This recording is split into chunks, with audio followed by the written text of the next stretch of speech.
In Judaism, forgiveness is absolutely fundamental. It's the theme of our Holy of Holies of time, the Day of Atonement, when we turn to God for forgiveness. And in preparation for that, we try and apologize to those whom we have hurt, and we forgive those who have hurt us.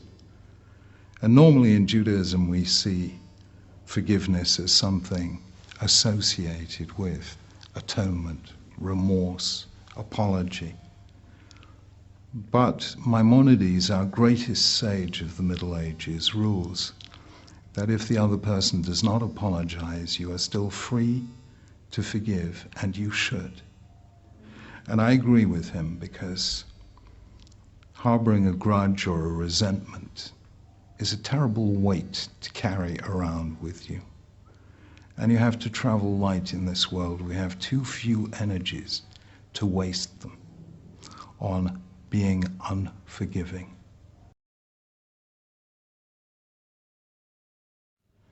The search for perfect justice in this world is impossible. So try and create a just society as far as it lies within you. But you have to let go of the past. And that really is what forgiveness is. And though it benefits the forgiven, it benefits the forgiver still more.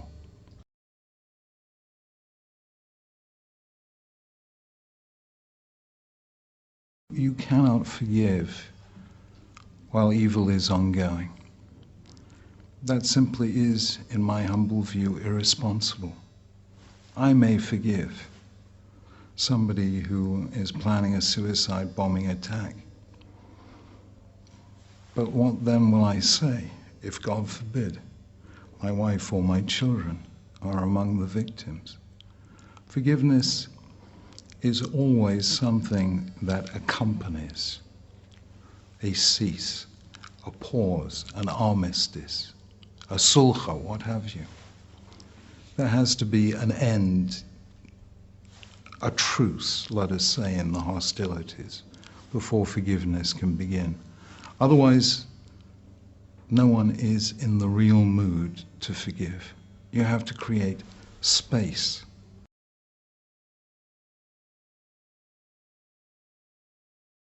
I mean, if I harm you, the natural thing is for you to harm me. That is a chain of cause and effect, which destroyed many ancient societies and is destroying many at this moment.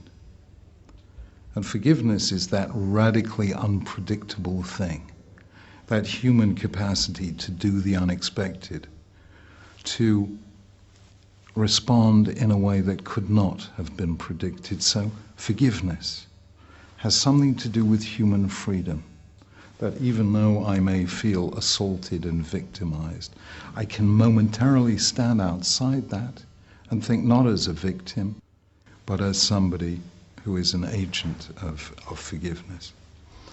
And because of forgiveness, we are not condemned endlessly to replay the conflicts of the past. And that is why forgiveness is logically and psychologically related to hope.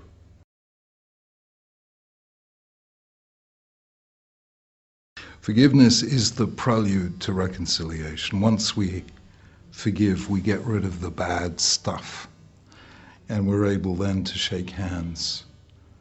And because we've been liberated from the past, together plan a future in which we work together instead of against one another. And I remember a moment, I doubt whether I will ever forget it, in 1999, towards the end of the summer, when I went over to Pristina to visit. They just make a television program there.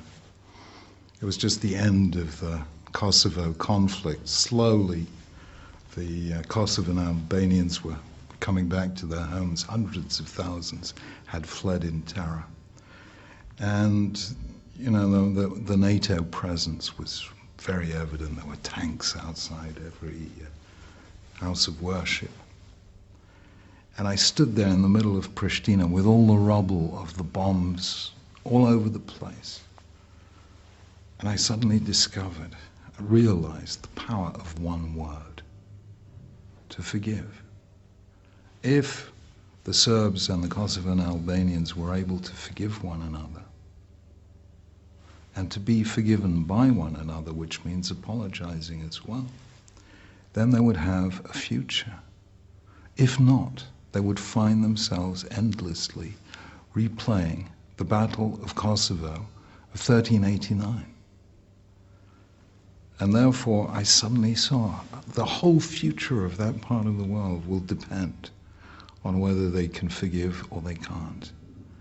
And I don't think I've ever felt that carry home to me as immediately and powerfully as it did then, because, as I say, that conflict had been going on for 700 years. It was dormant for many years, but Milosevic and Karadzic and the various leaders were able to reignite it because, as Ogden Nash once said, no man ever forgets where he buried the hatchet.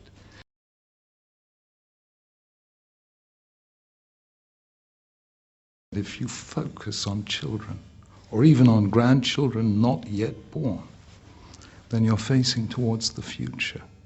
And if you're facing towards the future, you can forgive, because what matters to you is not what happened, but what we can build together. Whereas a lack of forgiveness is always tied to a strong sense of reverence and loyalty to the past. That's why people find it impossible to forgive, because after all, how could, I may forgive, but what about my father or my grandfather whom they murdered or stuck in prison? I have to honor their memory by avenging their honor on their enemies.